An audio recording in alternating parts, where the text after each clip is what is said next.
I'm going to give you my testimony about tithing and giving as promised, and receiving from God, of course. You can't just tithe and give and expect to receive. You've got to open the door of your heart by confession, by saying something. You've got to receive.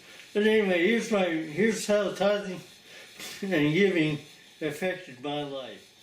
Now, when about 32 years ago or something like that, well, when I first started the ministry, I read in the Bible about tithing.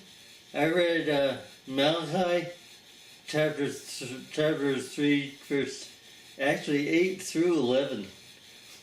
And I decided, well, if I had any money, I'd probably do that. But, if someone had 1 cent to their name, they had more than me. At the time, I was flat broke. Sickness had taken me out of work. I wasn't able to do any business because of sickness. And I was staying at home. I was living with my parents because I didn't have any money. Couldn't pay rent. And, well, that's the way it is. I just didn't have anything. But I decided that when I get something, I would tithe. I would start tithing.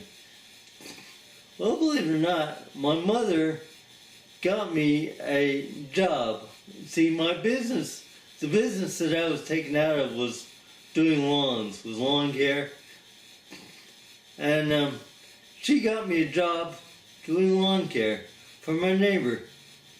I was able to do it because it wasn't something that shook my body. I was going to do it with a hand mower. It wouldn't shake up my body.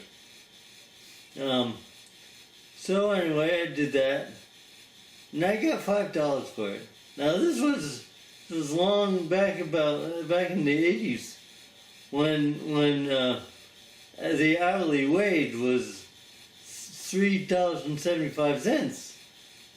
$3.75. So $5 was pretty good. And so anyway, I said I was going to tithe, so I tithed 50 cents off the $5. And because I wanted to start giving too, I gave off the $4.50. Well, when I gave, it didn't take me, it wasn't right away. And of course after that I didn't have any more money for a few months. But I had already committed in my heart that I was going to do this.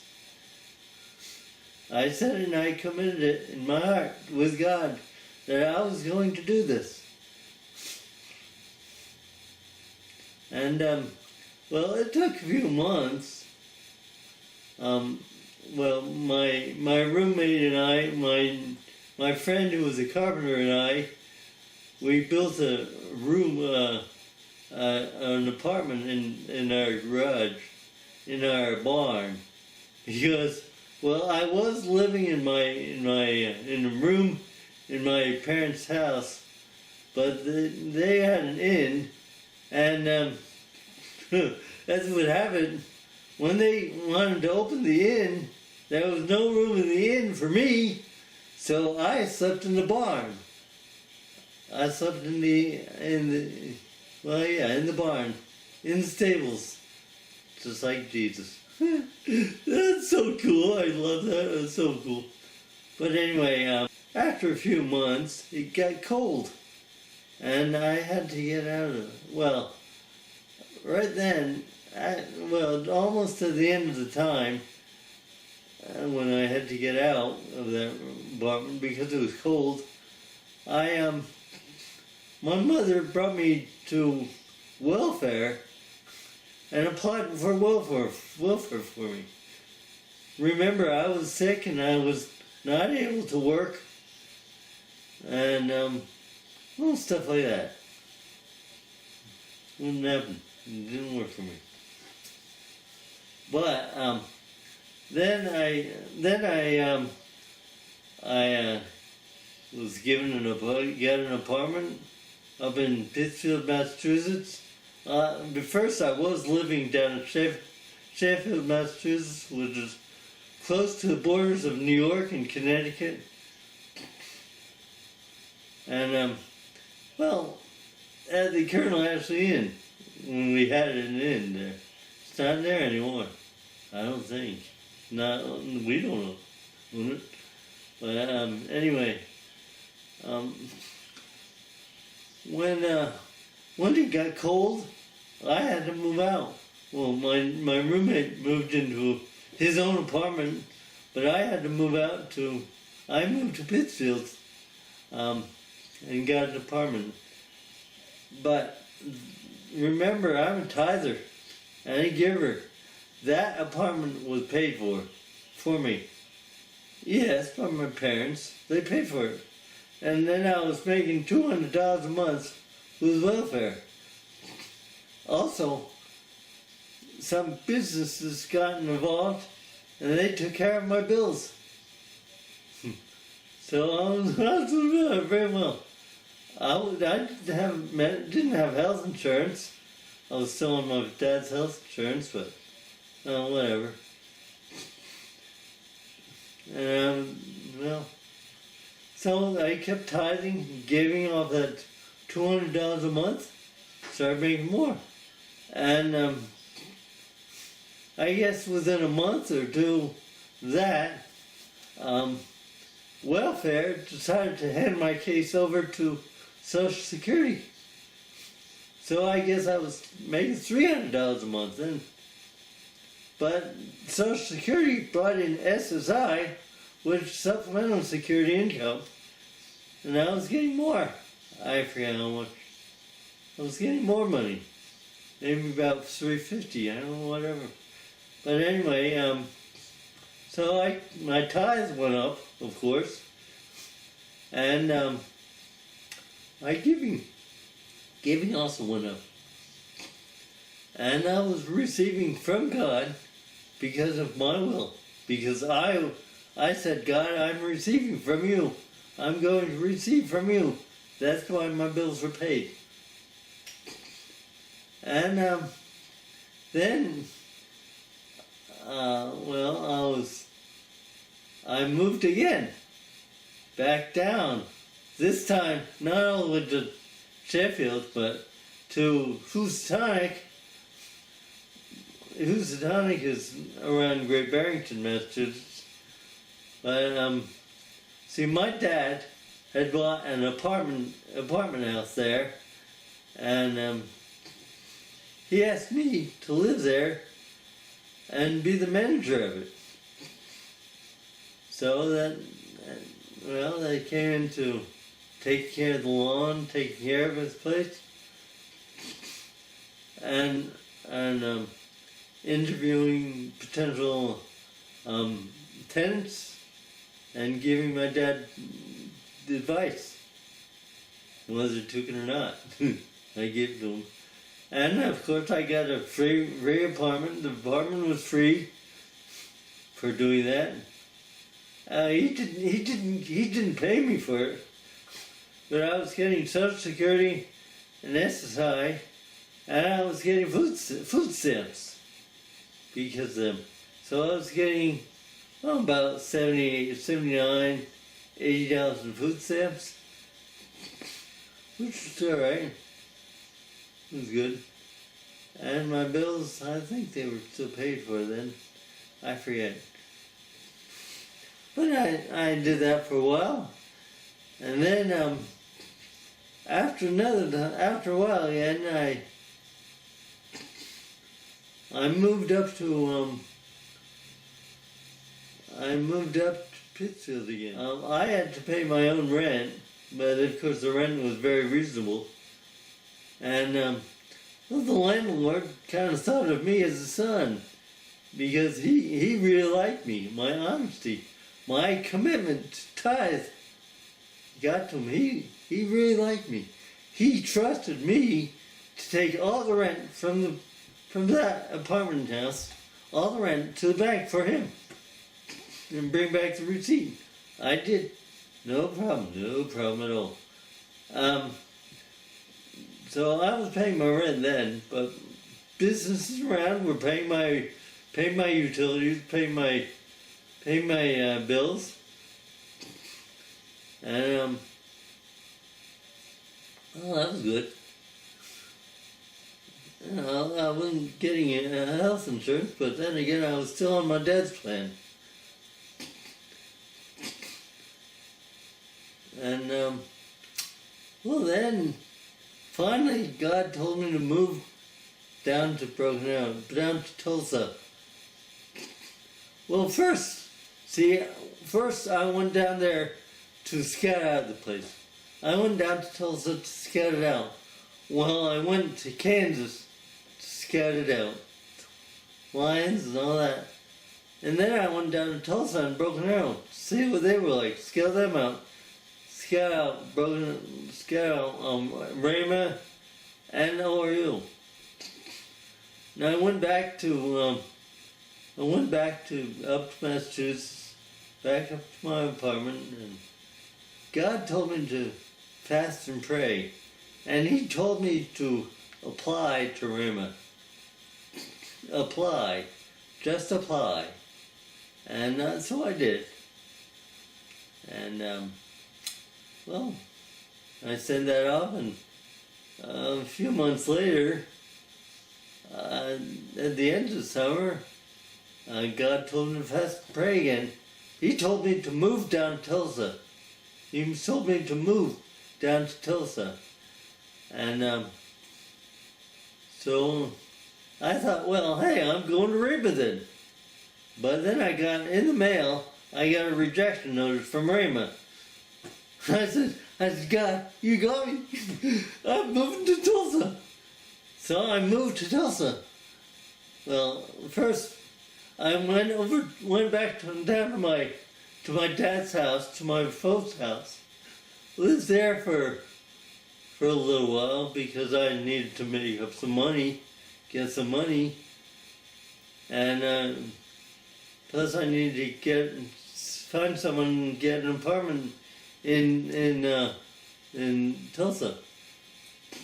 I knew a guy. I just happened to know a guy they came to my church.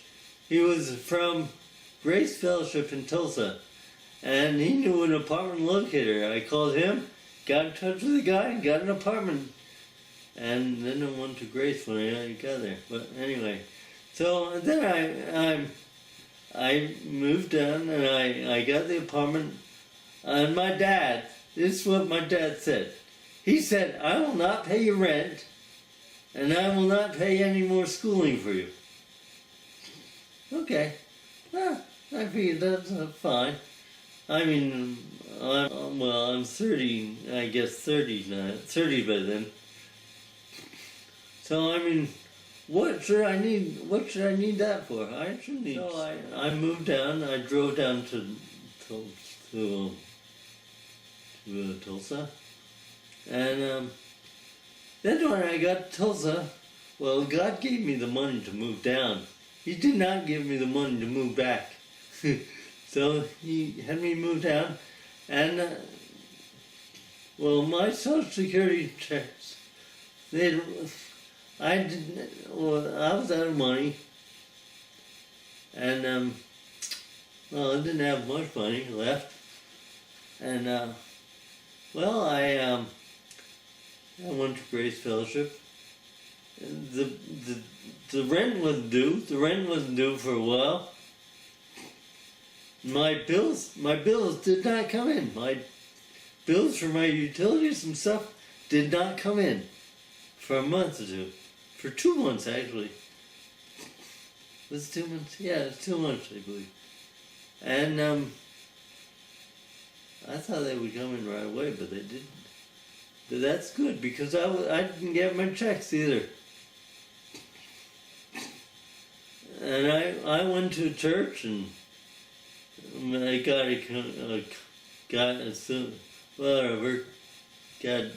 familiar with church, And then someone gave me $20. Just gave me a money handshake, gave me $20 at church. Just came up to me, gave me $20. That was good. I don't think he knew me then. And then after a while, he got to know me. We got to be friends. And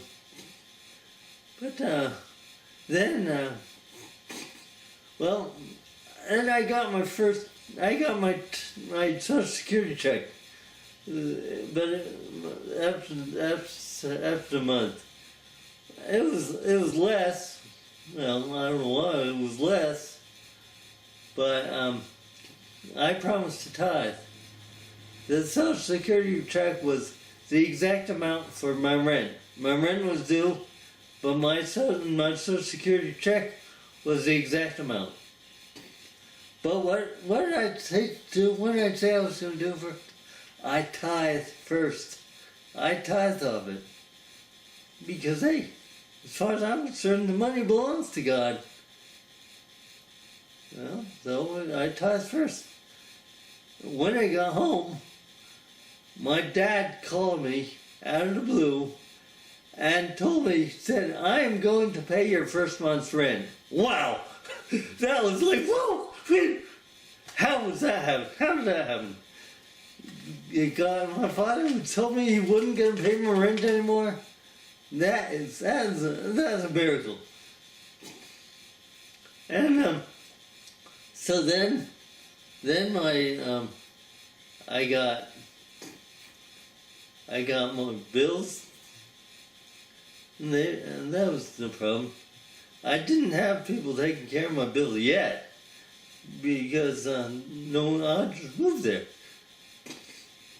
No one knew me. So anyway, the Social Security check went up fast. I mean, it went down to about $400, but it went up fast. It went $500 next month, no problem. And of course, SSI was coming through also. They helped me with my bills. Hey, now I got medical insurance. Free of charge, no payment, no problem. Free for me. Got medical insurance. And I got food stamps. My food stamps went up to something like $100, which was good. So all in all, if you broke it down to all cash, it would probably be about $800 or $900 maybe. And probably about $800. I wouldn't going to the hospital or doctor's offices all that much anymore. Right now, right then. But it's all right. We'll pay for it if I win. I started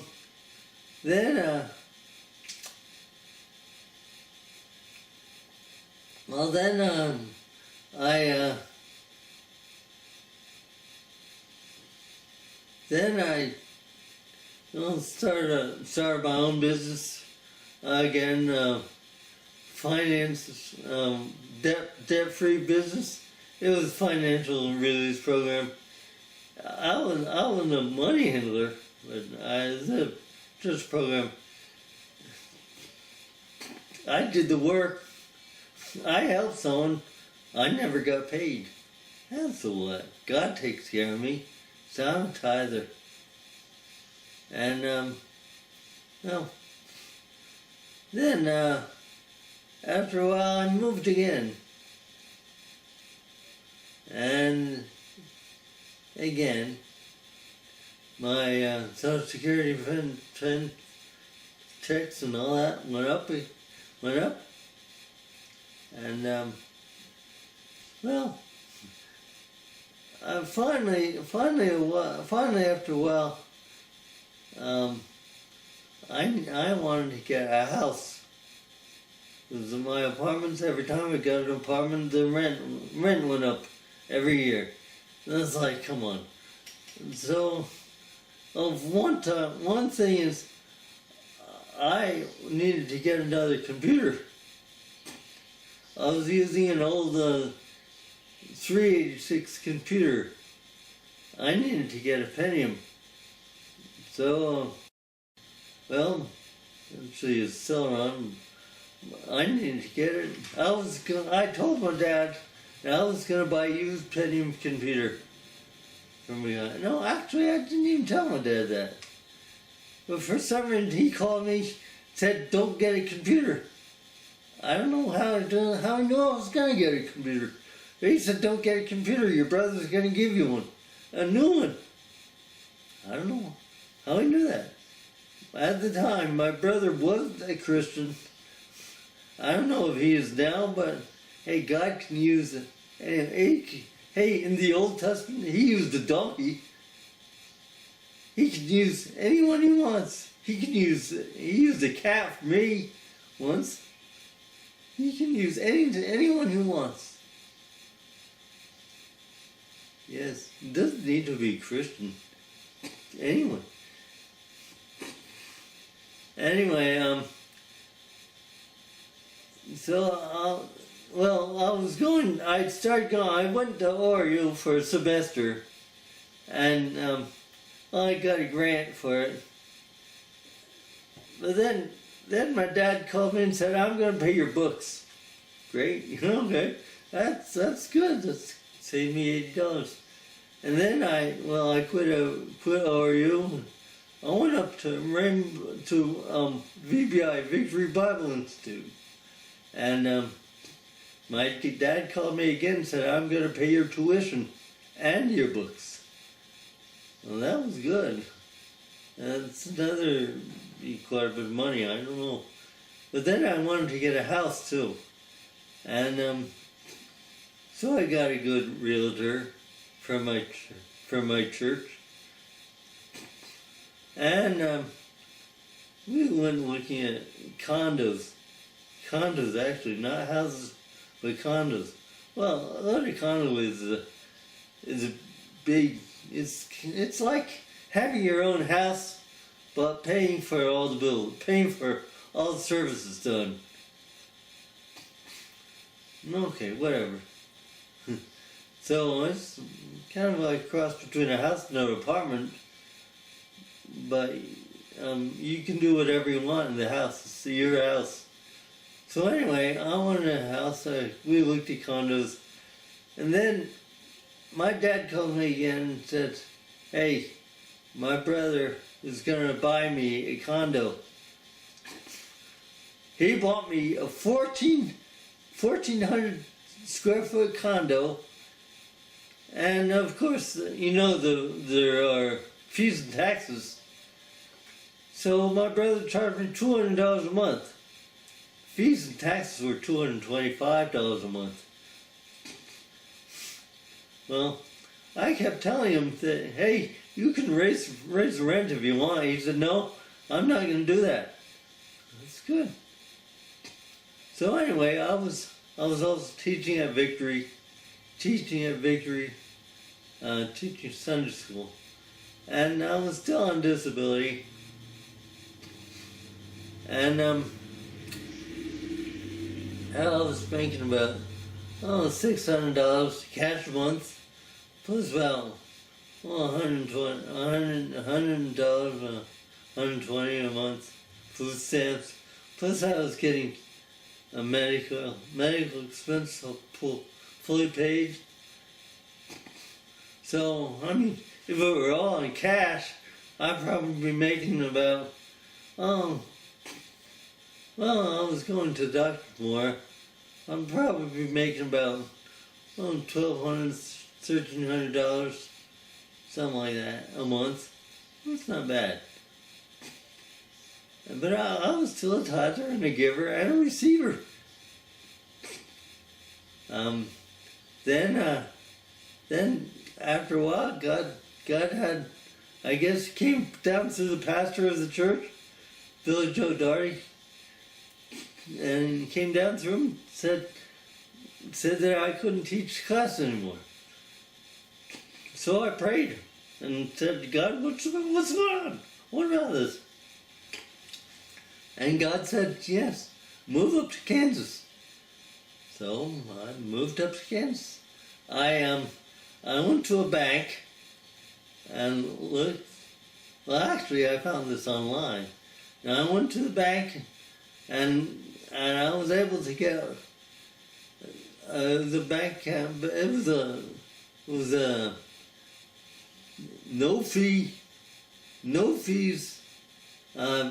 low mortgage for $40,000 at 6%, which is not bad for a guy making $600 a month. That's pretty good.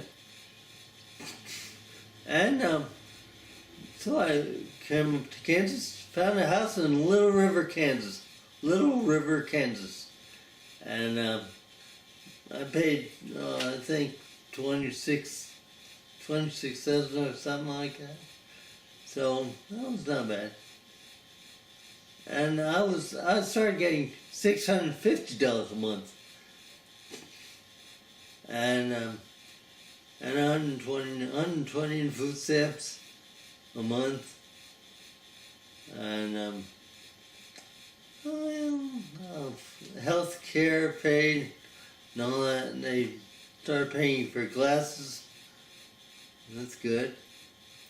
So I guess all in all, I was making about, and my car was paid for.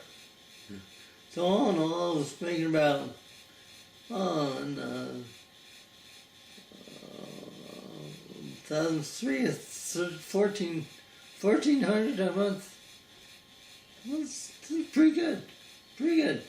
If you were putting it on cash, you don't need all that cash, really.